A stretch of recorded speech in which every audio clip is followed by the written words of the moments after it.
Today we're going to compare a few basic variations of the squat to see which is the easiest and safest to do and how we can progress these to the point we can do a full back squat. I hear people tell me that they can't squat, but if you can sit in a chair or on the toilet, then you can squat. The two areas most commonly cited as reasons not to squat are the knees and low back. One more spot of potential concern is the shoulders, as some lack the mobility to reach back and hold the bar without pain when doing a back squat. The first two squat variations we'll look at are the low dumbbell sumo squat and the bench or box squat. Remember I said if you can sit in a chair, then you can do a squat?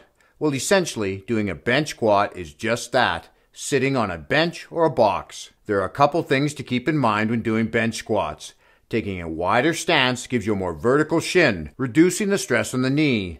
Sitting back on the bench reduces it even more. When you do this, your hips go back and you bend deeper at the waist, boosting hip activation and increasing glute and hamstring involvement in addition to the quads, making this a more whole leg exercise. When you squat like this, you won't be able to use as much weight as when doing a suitcase or a back squat. I recommend dumbbells for this exercise over a barbell, as it's easier to stabilize the weight down low and take some stress off the low back. Because you're sitting on a bench, it gives you a defined stopping point and ensures you're going deep enough on every rep. You pause at the bottom, so there's no bounce, and continue to keep your core braced throughout the movement. An additional bonus is it helps to develop more power out of the bottom of a squat. Next up is the low dumbbell sumo squat. Having the dumbbell down low makes for an easy setup, as you don't have to get it into the goblet position, which can be somewhat awkward.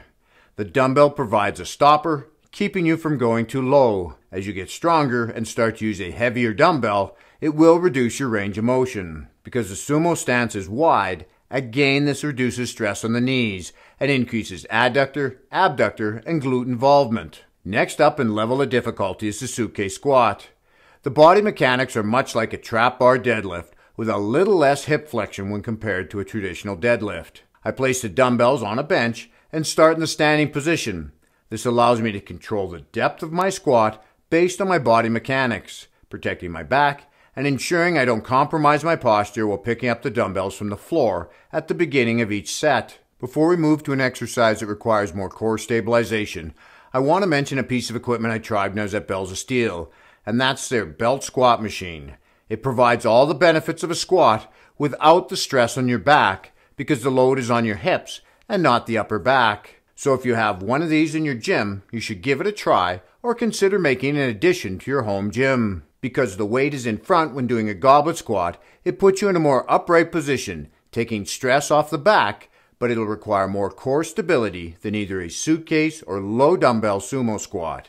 In addition, you may find you get a greater range of motion and might have to lighten up the weight until you gain strength in this new range. Another advantage of the goblet squat over a back squat is holding the weight in front is more shoulder friendly than having a straight bar on your back. There's what's called a safety bar, which allows you to back squat while keeping your shoulders in a comfortable position and hands in front. Getting the weight into the goblet position can become challenging as the weight gets heavier.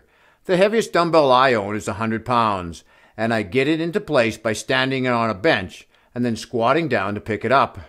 If I want to use more than 100 pounds, I'll use 2 dumbbells and clean them into place. This becomes a dumbbell front squat with all the same advantages as a goblet squat. As you gain strength, you may want to elevate your heels to increase the range of motion, making it more challenging without increasing weight. I want to bring up split squats. Now, because of the balance component, I wouldn't list them as the easiest squat, but by the time we're at this level, we're well past the easiest squats.